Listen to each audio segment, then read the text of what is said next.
my pet monster, you're busting loose. He's big. And scary. And helps people too. How did a giant blue monster with plastic handcuffs become one of the biggest toy crazes of the 1980s and then almost completely disappear?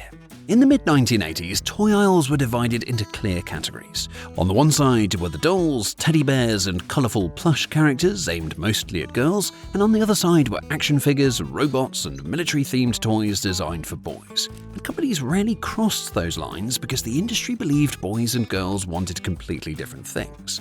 But then, a strange blue creature appeared that didn't fit either category. He was soft and huggable, like a plush toy, but he also looked like a monster. He had horns, sharp teeth, bright blue fur, and giant orange handcuffs that snapped apart with force. And somehow, kids loved him immediately. Now this was My Pet Monster, and for a brief moment he became one of the biggest toy sensations of the decade. And to understand why My Pet Monster exploded the way it did, it helps to look at what was happening in pop culture during the 1980s. Kids' entertainment was becoming louder, stranger, and more exaggerated. Gross-out humor was growing in popularity through things like Garbage Pail Kids and Madballs, proving that children were drawn to weird, messy, and slightly rebellious ideas. And at the same time, character-based toy lines were dominating stores. Companies weren't just selling toys anymore, they were building personalities and stories around them. And that combination created the perfect opportunity. So, the company behind My Pet Monster was American Greetings, the same creative force responsible for softer, sweeter brands like Care Bears and Strawberry Shortcake. Loving little creatures who express the warm human feelings human beings can't always find the words for. But their toy division recognized something important. Plush toys were still mostly marketed toward girls, yet products like Hasbro's My Buddy showed there was demand for companion-style toys aimed at boys as well. Now, what the market didn't have was something that combined comfort with attitude, and that gap, that became My Pet Monster. So when the toy launched in 1986, it stood out instantly. The design was simple but incredibly effective. The monster was large, soft, and expressive, but also rough around the edges in a way that felt rebellious without being truly scary. Kids could hug him, drag him around, or treat him like an action figure. But the real genius was the handcuffs.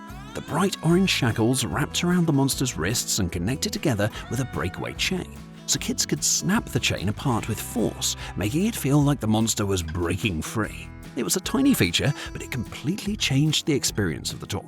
And suddenly, this wasn't just a stuffed animal. It was interactive, it felt powerful, and for boys especially, it offered something different from traditional plush toys while still keeping the emotional connection that made plush characters successful in the first place. To be honest, the timing couldn't have been better. Kids immediately connected with the character and sales absolutely exploded. The monster became one of the hottest toys of 1986, proving there was a massive audience for something that blended monster aesthetics with companionship. But like many successful toy lines of the era, the company wanted more than just a hit product. They wanted a franchise, and that meant building an entire universe around the character. Now, the first major expansion came through a direct-to-video movie released the same year as the toy. And instead of treating the monster as a separate creature, the film told the story of a boy named Max who transformed into the blue monster after exposure to a mysterious artifact. Wait a minute. Carl and Stu are gonna enter Tippy into the dog show under a different name. Right! Come on. And depending on the version of the story, his transformations were triggered by stress, excitement, or even hunger. Now, the movie leaned into the chaos of trying to hide a giant monster while avoiding adults who wanted to capture or study him. And for many kids growing up during the VHS era, I remember it well, the film became closely tied to memories of video rental stores and weekend rewatches. And then came the animated series. Now, in 1987, My Pet Monster made the jump to Saturday morning television with a cartoon that completely changed the premise again.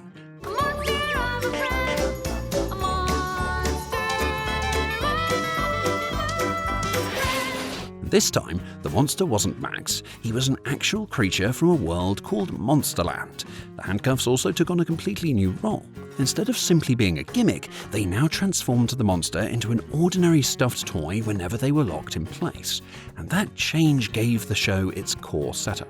Removing the cuffs brought the monster to life, creating chaos while the main characters tried to hide him from the outside world.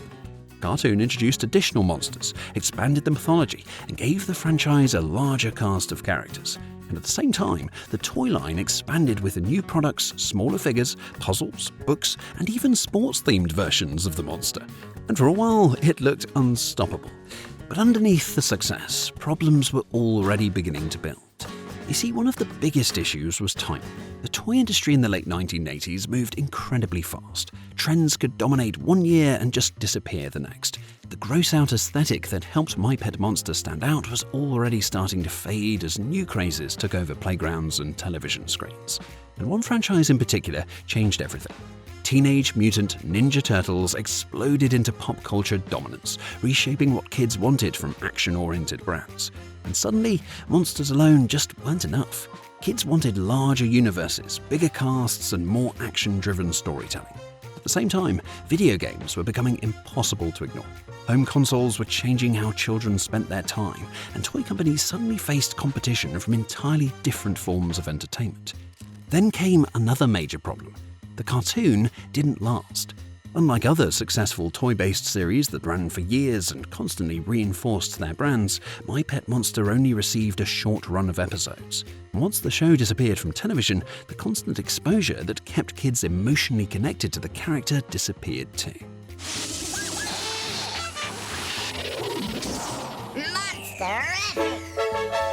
And that loss mattered more than it might seem, because during the 1980s, cartoons weren't just entertainment, they were marketing engines. They reminded kids every week why they cared about the toys in the first place.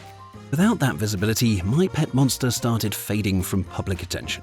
The shelves became more crowded, new brands arrived, and the monster that once felt unique suddenly struggled to compete. By the end of the decade, the craze was largely over. The toy disappeared from stores, and for years the brand went mostly quiet. Ownership rights shifted between companies, but no major revival ever fully materialized. And for many franchises, that would have been the end. But nostalgia changed everything. You see, the kids who grew up with My Pet Monster never really forgot him. The giant blue fur, goofy face, and orange handcuffs became deeply tied to memories of childhood during the 1980s. And as retro toy collecting exploded years later, interest in the brand returned. Collectors started hunting for original plushes, especially versions that still included the easily lost handcuffs. Vintage toys became valuable, and companies specializing in nostalgic properties began revisiting the character through smaller collectibles and limited releases. And eventually, larger companies noticed the demand. Modern relaunches began appearing, designed to recreate the original look while appealing directly to adults who remembered the character from childhood. New plushes, figures, and merchandise proved something important. People still cared. Because My Pet Monster represented something unique. It blurred the line between scary and comforting, between action figure and plush toy, between chaos and friendship. And that combination, that made it memorable in a way many other 1980s toys just weren't. So what caused the rise and fall of My Pet Monster? Well, the rise came from combining monster culture, plush toys, and interactive play into something kids had never really seen before. It arrived at exactly the right time and carved out its own identity in a crowded market.